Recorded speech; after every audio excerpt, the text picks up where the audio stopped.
Our company is called Moleaer. We manufacture what we call industrial scale nanobubble systems that are used across a wide range of industries. We primarily help industries do two things: either increase their productivity or whatever they're producing by using less water, or to treat water that they're utilizing more responsibly, more sustainably, which typically means less chemicals in a way to still achieve the water quality that they aim to need for that process.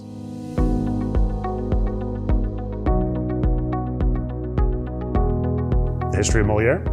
So it's molecular air, and that's because we're producing gas bubbles or air bubbles down at near molecular scale. It's about 100 nanometers in size. 100 nanometers is 2,500 times smaller than a grain of salt, or about the size of a virus. And since we're all experts in viruses now, that's a better analogy than salt. At that scale, these bubbles, as they approach sort of the size of a molecule, we come up with molecular air, so Moleaer. But the founder, our CTO, decided to put a little of a language twist on it, a French twist, so he calls it Moleaer.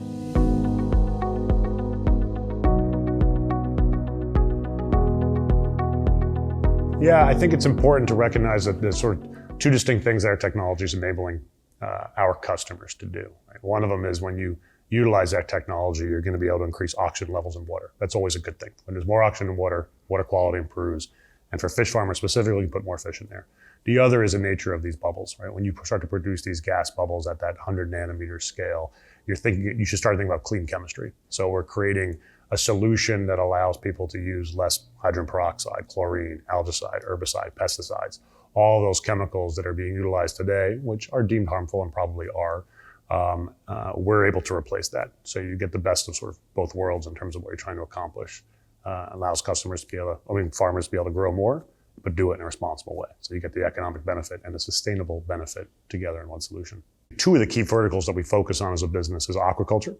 And for that, it's really helping improve the sustainability of growing fish, finfish, shrimp, and whatnot in a more sustainable manner, and also surface water treatment. So think lakes and ponds that are plagued by nutrient runoff or fertilizer runoff and then have harmful algae blooms. A lot of those same waters find their way into the ocean. And that's where you find harmful algae blooms in oceans as well that obviously relate to fish kills and cause other environmental challenges. So two of the industries that we focus on are specifically that, aquaculture and surface water, which is obviously critical to a blue economy and sort of the sustainability of oceans and the future of oceans.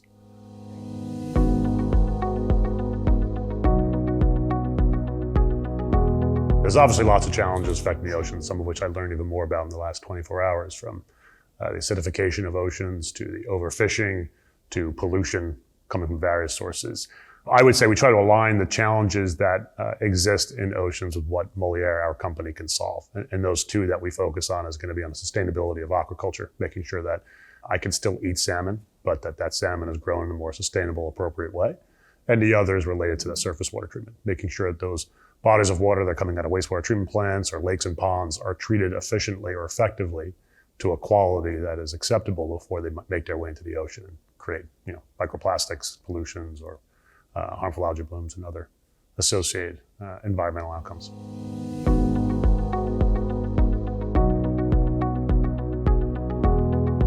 So I think about it in terms of being just related to water, right? So obviously, water plays a critical role in almost everything we produce, everything we touch. I once was in a mine with my son, and one of the videos there talks about, if you think about it, everything in this world that we know starts with either being grown or mined, and the common denominator between that is water, and it makes you realize that water is critical to everything. And so 97.5% of the world's water is in the ocean. And at some point, we're going to need that ocean to be able to give us the water that we need to be able to continue to produce the things we want and to be able to drink the water we need. And so being mindful of what it takes to ensure that that ocean is available in a way that is responsible, including the food that's in it, is critical.